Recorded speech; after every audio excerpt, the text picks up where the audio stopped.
Sua identidade verdadeira nunca foi descoberta. Matou suas vítimas nos anos 60 e 70.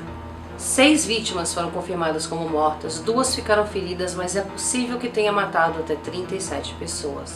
O caso ainda está aberto.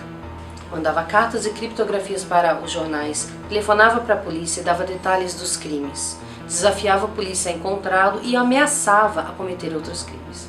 Matava usando armas diferentes, em ruas arborizadas, e as vítimas estavam sempre com os carros por perto. Será que ele ainda está entre nós?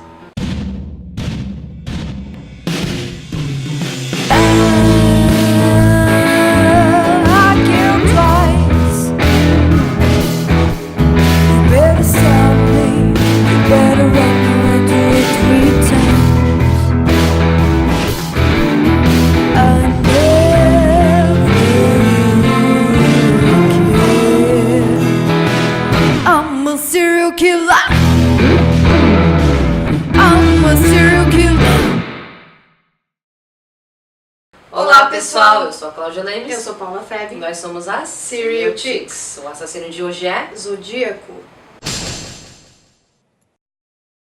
Bom, o que dizer sobre o primeiro assassino que a gente tá falando? Que a gente não conhece e não sabe quem é. Então muda muito a nossa estratégia, porque a gente não pode falar sobre a infância dessa pessoa. A gente não pode falar sobre muita coisa. Só sobre os crimes, que são... Eu não acho nem que os crimes são tão chocantes se você mede os crimes dele com de outros assassinos em série. São poucos, né? Até. São poucos e eles não são muito físicos, íntimos, né?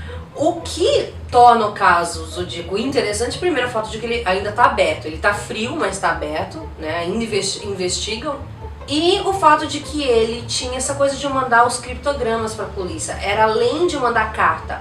Ele telefonava, olha, acabei de matar tal fulano e tal, se vocês dirigirem até a estrada tal, vocês vão encontrar. Ah, por sinal, matei as crianças ano passado também. E daquele jeito bem de vilão de filme, né? Tipo, goodbye, sabe? Ele era esse tipo de assassino, que é uma coisa muito caricata, mas ele era. E mandava códigos, assim, não só para um jornal, por 3 jornais. Então foi um caso que realmente envolveu a polícia, era um relacionamento entre ele e a polícia, e eles jornalistas, né, principalmente, que torna o caso inteiro interessante e tornou ele um dos assassinos em série mais famosos de todos os tempos. E uma coisa muito parecida com o BTK é que ele mandava as cartas para os jornais, pedindo para que as cartas fossem publicadas na primeira página, os criptogramas fossem publicados na primeira página. Os editores, né, dos jornais e tal, eles tiveram que tomar algumas decisões, assim, tipo, a gente publica ou não? O que a gente vai fazer? E ao mesmo tempo que eles queriam evitar um tipo de pânico, eles também queriam, cara, a gente não quer ser responsabilizado pelo próximo assassinato. É muito interessante pensar o quanto alguma coisa ser publicada na mídia pode motivar um assassino, né? Sim. Porque assim, vários serial killers, eles procuram atenção, então a partir do momento que você dá essa atenção, você está ajudando a população ou não? Exatamente, e é uma dúvida que a gente não tem a resposta. Sim. E eles não tinham na época, né? O filme do David Fincher, do Zodíaco, retrata muito bem a parte dos jornalistas. E o jornalista mais famoso envolvido com o caso, que virou um expert sobre o Zodíaco, é o Robert Graysmith, que escreveu mais de um livro sobre o assassino, e ele participou lá dessa tomada de decisões, e ele era fascinado por criptogramas e coisas do tipo. Ele também tentou solucionar o caso, porque a forma do Zodíaco falar, putz, eu quero que eles fiquem obcecados com isso quando eles escrevendo esses recados. E imagina para uma pessoa que quer atenção saber que assim, a polícia, o FBI, os jornalistas vão ficar horas e horas e dias debruçados sobre a carta que você mandou, o código que você mandou, tentando decifrar aquele código. Então o que ele falou? Que os códigos continham a verdadeira identidade dele, e era mentira. Tá? Não tinha identidade dele nem nada disso. O curioso da história também é que mandaram os criptogramas para o FBI e os experts não conseguiram decifrar. E quem conseguiu foi um casal, uns velhinhos assim, uma professora e um velhinho. E eles falaram, putz, vamos... E eles só conseguiram descobrir qual era o código de um desses criptogramas porque eles fizeram 2 deduções sobre a personalidade dele. Eles falaram, bom, obviamente é uma pessoa extremamente narcisista e que quer atenção. Então eles deduziram que a primeira letra seria I, eu, que é a letra I em inglês. E aí eles também falaram, putz, ele tem muito orgulho do que ele faz, então vai ter a palavra kill, matar, várias vezes. Então eles procuraram as palavras que tinham as últimas duas letras, né, símbolos iguais, e aí eles foram assim, deduzindo, e assim que a gente acaba quebrando um código, né, e foi o que eles conseguiram fazer, mas não tinha nada em relação à identidade dele. Inclusive a assinatura dele, bem conhecida, pode significar os equinócios ou solstícios. Porque é uma cruz celta. Sim, ou simplesmente uma mira de uma arma, né? Então tem muita coisa mística em relação a ele. Ele matava na lua cheia ou nova, que são momentos importantes assim para o misticismo. E se você contar as vítimas, você tem o mesmo número aí de homens e mulheres, que é uma coisa muito importante para a religião celta, o equilíbrio entre homem e mulher. Sempre perto da água. Sim. Então assim, tem muita coisa aí interessante, né? Tem algumas datas que são interessantes também, né? Porque 20 de dezembro é né, se é um solstício ou não depende do ano, mas você tem 1º de agosto que é um sabá também, celta, então tem muito misticismo também por trás da coisa do zodíaco. Uma coisa interessante é que 2 dos homens sobreviveram, o que, claro, também demonstra que ele pegava mais pesado com as mulheres. Ele estava querendo se vingar das mulheres por alguma razão, ou tinha muita raiva de mulheres por alguma razão. O que é curioso dele ter, assim, um cara que ataca casais e casais que estão dentro do carro, né, ou com veículos sempre estão envolvidos nos assassinatos, sim, que vão para uma área remota, tudo bem, porque fica mais fácil e tal para ele, mas ter essas 2 vítimas que não encaixam nessa coisa do casal, que é o Stein, né, o Paul Stein, que é o taxista, que ele simplesmente entrou no táxi e falou, putz, eu vou matar esse cara, e matou. Então, eu tenho uma teoria que vem, se essa coisa da religião é tão importante para ele, precisa haver sempre um equilíbrio entre masculino e feminino. Porque existe essa teoria de que ele matou a Cheri Jo Bates, um crime que só muitos anos depois as pessoas começaram a associar com o zodíaco. Existe uma carta, né, Bates had to die, aquela coisa toda dele, e aí ela é uma mulher sozinha, ou seja, eu preciso atacar um outro cara, talvez, eu não diria que é um toque dele, mas alguma coisa do tipo que faria sentido se a gente analisar por essa pegada mística, né, porque ele matou um homem sozinho e uma mulher sozinha, é teoricamente um casal. Sim. E se eu fosse pensar pro lado psicanalítico, a primeira coisa que eu olharia no caso, no perfil do assassino, seria tentar encontrar alguém naquela área que passou por vários problemas quando adolescente, porque pra mim ele estava preso na adolescência, então assim, essa era a primeira coisa que eu ia tentar, sei lá, encontrar ali, sabe, naquela cidade. E talvez essa coisa com rejeição. Sim, porque também. Você querer se vingar de casais mostra, sim, uma raiva por casais, sim, não uma raiva por pessoas em geral, tipo. E nessa situação de namoro, tava pequenininho, mas exatamente isso, namorando, né? Porque, sei lá, na puberdade ou na adolescência, quando isso começa, né, quando essa ligação mais sexual com outra pessoa começa, que eu acho que é onde ele tinha a maior frustração. Então seria interessante caminhar por esse lado. Sim, essa coisa de matar o cara por matar, porque eu acho que realmente o alvo dele era a mulher que estava lá naquele carro namorando com aquele cara, é curioso, porque assim, ele fala pro cara, sai do carro, ele dá alguns tiros, mas ele vai e ele se certifica de que a mulher morreu. E o cara nem sempre, né? É mais pra tirar o cara do caminho, eu acho. Sim. Teve um caso que ele voltou, falou, não, só deixa eu me certificar pro cara, então geralmente só pra ter certeza ainda tirou mais a mulher que já estava morta. E ele chegava a dar vários tiros, né? Na primeira vítima, na verdade, ele deu vários tiros nas costas dela, enquanto ele só deu um tiro no cara. Sim. Isso, chegava esfaqueados também, né? Sim. Especula-se que, assim, ele usava armas diferentes para os crimes, e ele tinha essa coisa com saber dar nós e tal, e chegava a falar sobre bombas e tal, que ele tenha tido algum treinamento militar, que é muito comum quando a gente fala de assassino em série. Existe muito assassino em série ligado à polícia ou ao serviço militar, muitos mesmo. Bom, é importante dizer que ele chamava zodíaco também porque todos os 340 caracteres cifrados que apareciam nas cartas foram retirados de horóscopos. E ele se deu esse nome também. Outra semelhança com o Dennis Rader, né? Ele liga e falou, this is the Zodiac speaking. Tipo, esse é o zodíaco, fala. cara fica pensando numa maneira de se definir, né? Já como ele quer ser visto. Até isso ele quer controlar, é muito louco. Sim, não permitir que eles deem uma apelido. Não, eu escolho. É isso aí. Sim. É muito importante falar que, assim, uma coisa que deu ainda mais combustível para essa autoimagem dele de eu sou foda é que ele chegou a ter interação com o policial saindo de uma cena de crime e o policial não identificou que ele era o assassino, tá? Isso aconteceu no assassinato do Paul Stine, que era o taxista. Ele, assim, tinha gente olhando, né? Um grupo de adolescentes olhando o crime. Eles ligaram pra uma polícia. Festa, inclusive, assim, imagina quantos adolescentes estavam olhando. Sim. E aí eles tiveram... Ele ainda se preocupou porque ele provava pra polícia que ele era o assassino. Então ele ainda se preocupou em tirar uma parte da roupa do cara, né? E outros objetos do cara para depois mandar pra polícia nas correspondências. Ele ainda não se preocupou. Ah, tem gente vendo. Não, ele foi lá, pegou tudo isso. Quando ele tava saindo, os meninos tinham chamado a polícia e aí, assim, cada fonte diz uma coisa diferente, então o motivo tá meio nublado aí, né? Mas o que acontece? Alguém, em algum momento, deduziu que o suspeito daquele assassinato que estava acontecendo no carro era um homem negro. E isso é muito curioso, porque a gente não sabe se isso veio do policial, se os adolescentes, assim, deduziram isso, porque ele estava usando a roupa, mas... Então. Sim, não dá pra saber muito bem isso, né? Eu já li algumas fontes falando que não, que foi uma coisa de preconceito da polícia e que não era incomum, ainda não é incomum até hoje. Algumas fontes dizem que não e querem aliviar a barra da polícia. Mas assim, você tem um cara saindo da cena do crime e o policial teve uma interação entre 5 e 10 segundos com ele e, sabe, assim, deixou o cara ir embora. Não, e uma das fontes, inclusive, diz que o policial perguntou, você viu um cara saindo? Ele falou, sim, ele tava com uma arma na mão, ele foi por ali.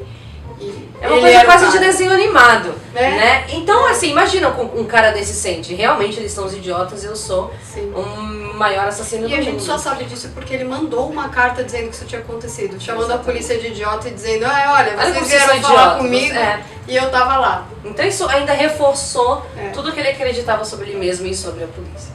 Bom, de uma certa forma ele tá certo, porque nunca pegaram. Sim.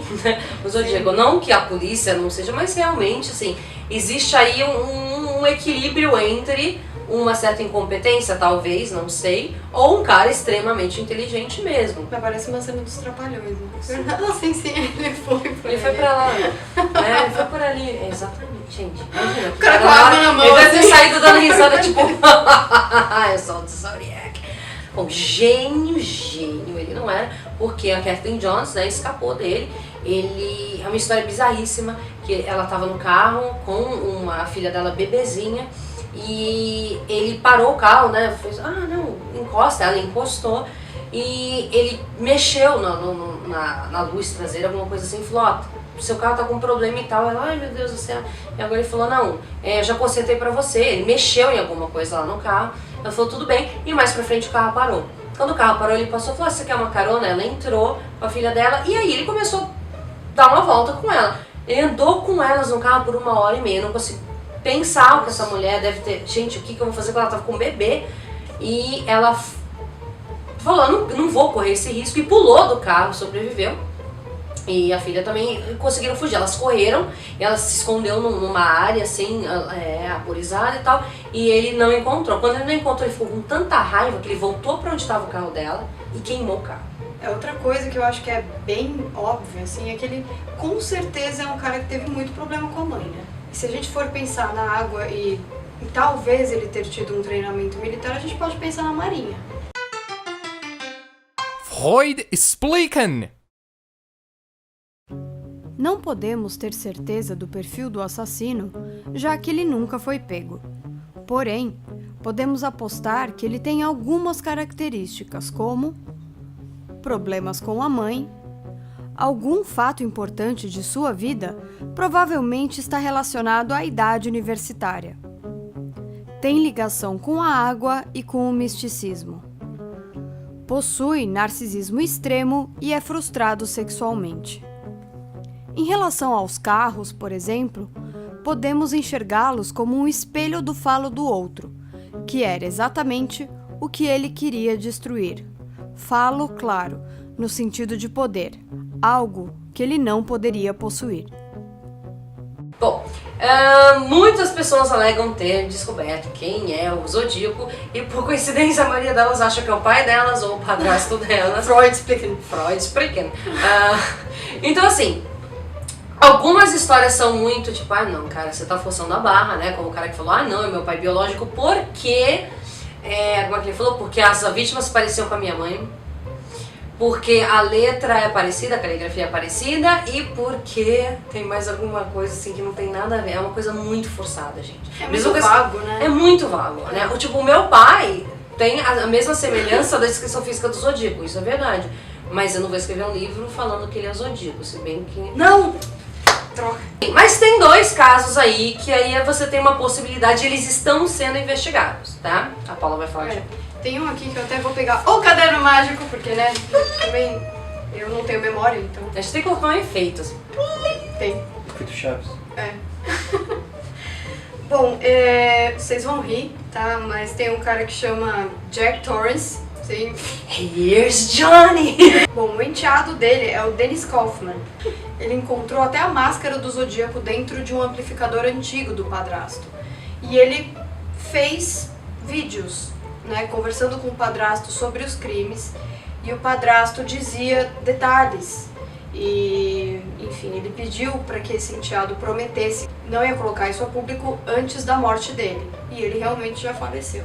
Então, aí ele foi até a polícia, entregou a máscara para o FBI, mas até agora acho que ninguém fez nada em relação a isso. Existe uma outra história aí de que um cara que tava morrendo e o amigo dele falou, não, cara, eu tô morrendo de cirrose, eu vou confessar uma coisa pra você, mas eu também não quero que você vá pra polícia antes de eu morrer. E confessou ser o Zodíaco.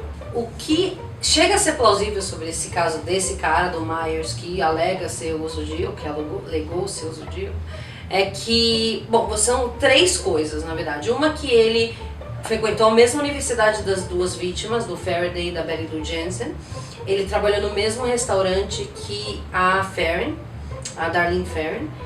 E a que eu acho mais relevante, assim, além das conexões, são 3 vítimas, né, que ele tá conectado, mas assim, existe também essa coisa de... Não faria sentido o Zodíaco parar de matar por tanto tempo, quando os 3 anos que ele... A gente não sabe se ele parou ou não, mas pelo menos ele não se comunicou com a polícia.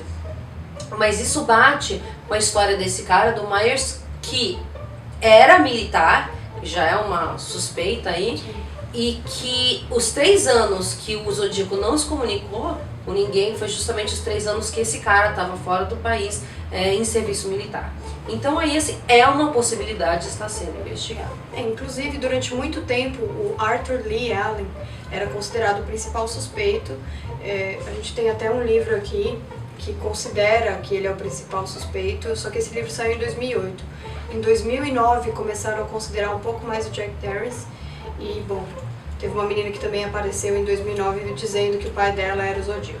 Em relação a tanta gente chegar dizendo que o pai, padrasto, enfim, era o Zodíaco, o que passa pela minha cabeça é que, tudo bem, ele não pode ser pai de todo mundo, mas poderiam ser várias pessoas, porque também ninguém disse que o Zodíaco era só uma pessoa. A Cláudia acredita que é só um. Eu acredito. Eu tenho um pouco de dúvida, principalmente porque uma pessoa matou, sei lá, teria matado, na verdade, 3 casais e aí 2 pessoas fora disso. Então, eu penso na possibilidade de, quem sabe, 2 pessoas. O que exclui um pouco o Allen, na minha opinião, é aquela coisa que eles têm um pouco do sangue do Zodíaco, né, por causa da esfaqueada e tal, e o DNA dele não bateu. Tá? Tem bastante informação sobre o Zodíaco num site, onde você pode ver todas as cartas dele, que se chama The Zodiac Killer. Eu vou procurar. Acho que é zodiackiller.com. Só falar, não bate nem DNA, nem digital, que eles pegaram de carta confirmada do Sim, Zodíaco. é esse cara. E nem a escrita. Por Nem isso a que eu letra. acho que em 2008 caiu. Inclusive a letra do Jack Torrance bateu em 42 pontos de similaridade. Então, assim, tinha muitas coisas na letra dele que também batiam com... É aquela coisa, ninguém quer usar isso como prova, porque a ciência de analisar handwriting ainda não é tão respeitada como ciência. Então, fica aquela coisa, por causa dessas interferências a gente não tem Sim. Can't be sure. Não, tem um site onde, se você quiser ver, as cartas do Zodíaco estão lá, tá? E tem bastante informação sobre ele, que é o Zodiac Killer, tá? Em inglês, tá? Mas se você quiser só por curiosidade olhar as cartas, estão todas lá. E se você quiser quebrar o código, boa sorte. Go! Try! É um bom projeto para minha aposentadoria.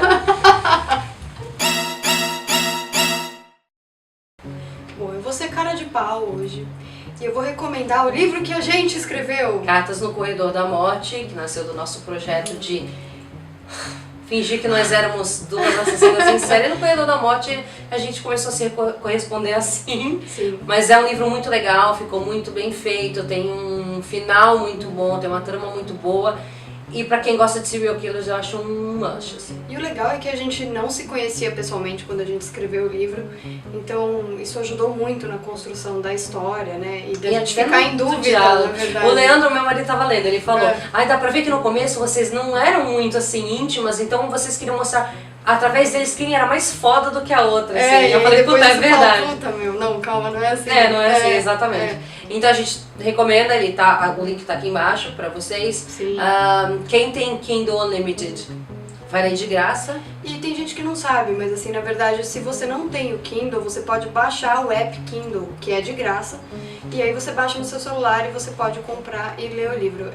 Na semana de lançamento ele chegou a ficar em 6º lugar na Amazon, um dos livros mais vendidos de suspense, policial e mistério. E ele tá muito bem avaliado até agora, então corram. Dê uma conferida, entra na Amazon, vejam o que as pessoas estão falando sobre ele. Sim. E comprem. Por favor. As minhas, eu tenho duas, né? Eu acho que eu já cheguei a recomendar esse livro num outro Serial Chicks, mas eu vou aproveitar o gancho, que é o Zodiac, porque ele foi escrito pelo Robert Graysmith. Então é legal ler um livro de uma pessoa que viveu aquilo, né? Ele tem muito dado sobre o Zodíaco. Eu não concordo com tudo que está escrito no livro, porque ele fez algumas deduções, ele entendia muito desse caso, mas não sobre serial killers em geral. Então ele fez algumas deduções que eu acho muito precipitadas, mas é um livro que, se você gosta do caso, se interessa, você tem que ler. E um outro é para quem tem filhos, ou sobrinhos, ou crianças na família, e você quer que eles comecem a ler sobre detetives, histórias desse tipo, que eu comprei pro meu filho, que é da editora Ática, da série Para Gostar de Ler, que são histórias de detetives, só que elas são clássicos. Então você tem o Alan Poe, você tem o Marcus Hay, enfim, putz, quem mais? Um monte de gente. Conan Doyle, aqui, adaptações para crianças, então é muito bacana e eu recomendo. É muito fofo.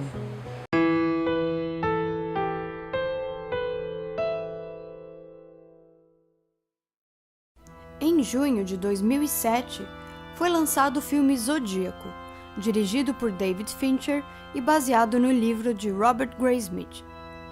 O caso está aberto e até hoje o FBI e a polícia procuram o assassino, embora acreditem que ele já possa ter falecido. Esse foi o Serial Chicks de hoje, espero que vocês tenham gostado. Se vocês gostaram, Curtam, compartilhem, comentem, inscrevam-se no canal e apertem o sininho aqui embaixo, sem nada pornográfico, para receber notificações sobre o canal quando a gente postar qualquer coisa. o nosso próximo assassino será... Não será um serial killer.